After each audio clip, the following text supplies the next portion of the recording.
Адинай менен Элнура 6-класстын окуучулары. Келечекте мыкты журналист болууну самаган бул кыздар көптөгөн республикалык деңгээлде өткөн кароо сынактарга катышып, биринчи орундарды багындырып келет. Айтымдарында бул сынактарга катышуу үчүн даярдык көрүү оңой болгон эмес. Ал жокто бүт мугалимдер мени колдошуп, молодец, ты прям артист, болбосо бүт парты мени колдоп атышты. Мен ошого чоң ыраазычылыгымды эжеиме билдирем. Некрасов сынагынан андан дагы байгеле орун алдык. Ал конкурстарга даярданып жатканда биз абдан кыйналдык. Анткени биз даярданып атканда биринин үстүнөн бирине даярданып аттык. Бул номер 9-чу Абдыкадыр Сыдыков атындагы орто мектептеги билимге умтулган окуучулардын бир экөө гана. Мындан тышкары кароо сынактарда баш байгелерди алган зээндүү окуучулар көп. Ошондой эле дал ушул жерден билим алып, азыр эл кызматына жараган адистер да жок эмес. Ал эми мындагы мугалимдердин эмгек тажрыйбасы мол, өз кесибинин мыкты адистери. Алардын катарында Кыргызстанда гана эмес, Россиядагы өткөн кароо сынактарды жеңип келгендери да бар. Быйыл, мисалы, айта кетсем, 21-чи эл аралык Пушкин конкурсунун лауреаты болдум. Жакында эми Москвага награждение барам. Ошондой эле русский язык в Кыргызстане новый горизонты деген конкурс болду быйыл. Русско-гуманитарная миссия тарабынан, биздин министерство тарабынан, ошондой эле Россиядагы Кыргызстандын элчилиги тарабынан ушул чоң конкурс уюшулган. Кыргызстандагы орус тил мугалимдерге. Ошонун жеңүүчүсү болуп Москвага барып келдим.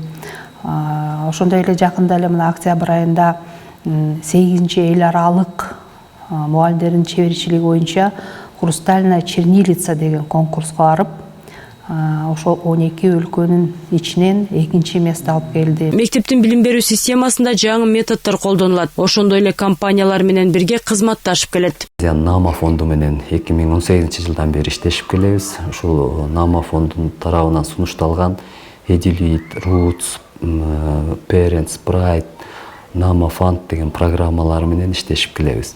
Edulead программасынын алкагында ушул мектеп жетекчилери, мен 2018-жылдан бери ушул мектепти башкаруу, мектептеги ушул көйгөйлөрдү чече билүү, мектептин башка мекемелер менен алака түзүүсү, мектептеги сабактардын өтүлүшүн жакшыртуу деген темаларда окуулардан өттүк. Деген менен ийгиликтер менен кошо көйгөйлөр да жок эмес. Тактап айтканда имаратта балдар үчүн спорт зал, жыйын зал да жок. Ошондой эле жыл сайын оңдоп түзөөдөн өтүп турганы менен имараттын ичин окуучулардын жетишкен ийгиликтерин сүрөттөрү эле кооздогону болбосо, дээрлик эч кандай балдар үчүн шарт жок. Директордун айтымында бир нече жыл мурун жаңы имарат куруу пландалган, бирок кандайдыр бир себептерден ал токтоп калган. Негизги көйгөйлөрүбүз ушул биздин спорт залыбыз жок, актовый залыбыз жок. Ошондой эле мектептин ушул класстарынын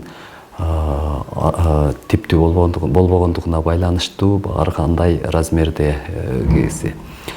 Кышында дагы ушул окуучуларыбыз дене тарбия сабагын ушул сырткы спорт аянтчасында өтөп, анан сөзсүз түрдө бул эми бизге кооптонууну жаратат. Эске салсак, мектеп 1992-жылы ачылган. Ошол күндөн азыркы күнгө чейин иштеп жатат. Мында жалпы 47 кызматкер 400төн ашуун бала билим алууда. Айсулуу Гайбула кызы, Эржек Тилекбек уулу, билим жаңылыктары Нарын облусу.